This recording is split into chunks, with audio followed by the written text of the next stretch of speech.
And all of these discussions actually has been in one spatial dimensions, right? So, actually, before I go to 2D, I may want to discuss a little bit more about the boundary conditions. Okay, so we have been kind of applying the boundary condition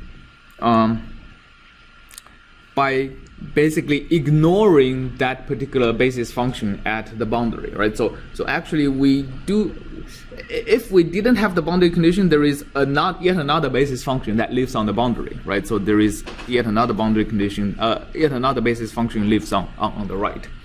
So there are two ways to think about it. One way to think about it is that that basis function does not exist. I mean, if you look at the space over which we allow our functions to be, allow our test function and the trial function to be, this basis function actually does not exist.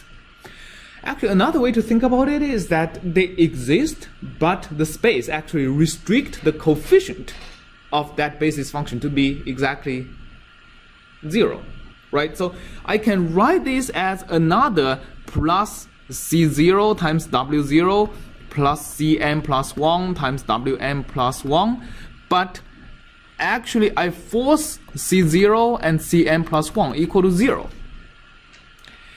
This way of thinking about it is actually a bit more general, especially in the case that instead of setting them to 0, instead of setting the values to 0, I actually set them to a fixed value.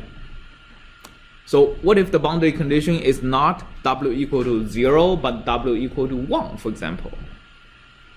Okay, then it's actually a bit more useful to think about it in that way. The result of setting these to some finite value actually does not change what the matrix look like. Okay, because I mean, these are actually not unknowns, these are known values. But it does change how the right hand side looks like, because it introduces additional term in the right hand side through the bilinear form A. Why is that the case?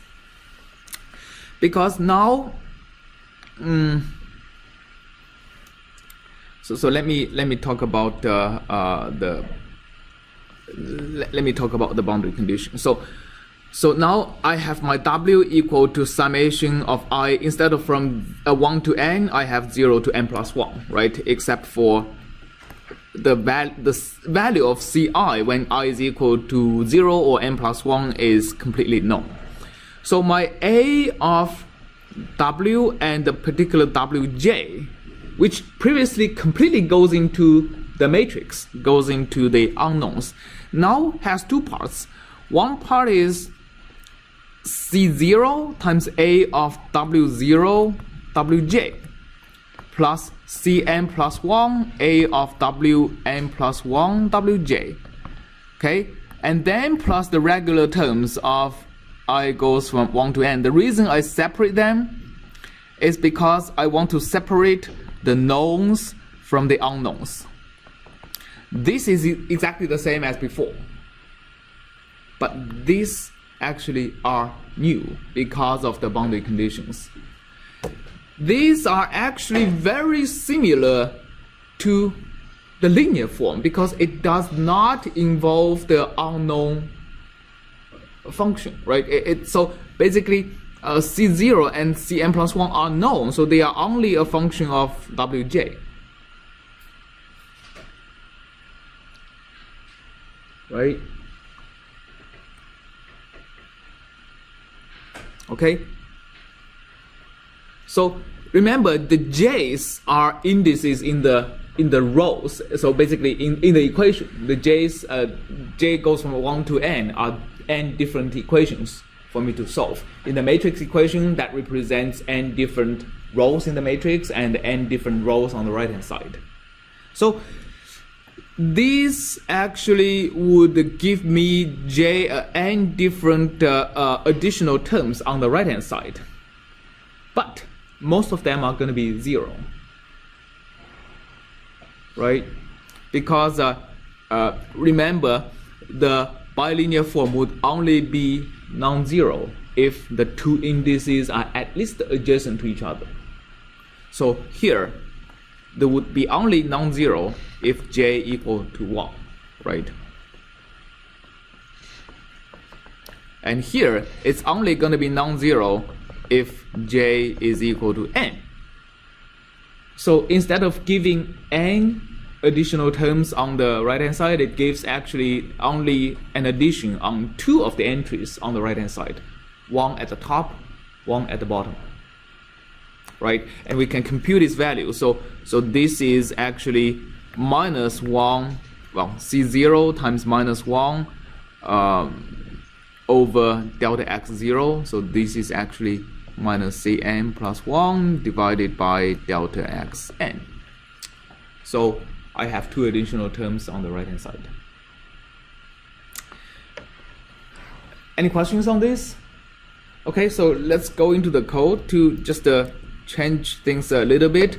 So for example, B1. Oh, by the way, these are still all on the left hand side. If I move to the right hand side, they become plus, right? So let's say if I have WL equal to 1, WR equal to, let's say, 0.9, just to make them a little bit different, okay? Then B1 equal to B1 plus WL divided by dx1, so the very first dx, okay? And Bn, the very last B, is equal to this plus this divided by dx at the end.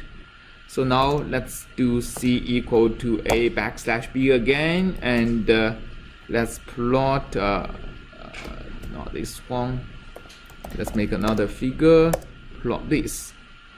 Oh, it's not 0 anymore, sorry. The boundary condition is WL, WR. Wait.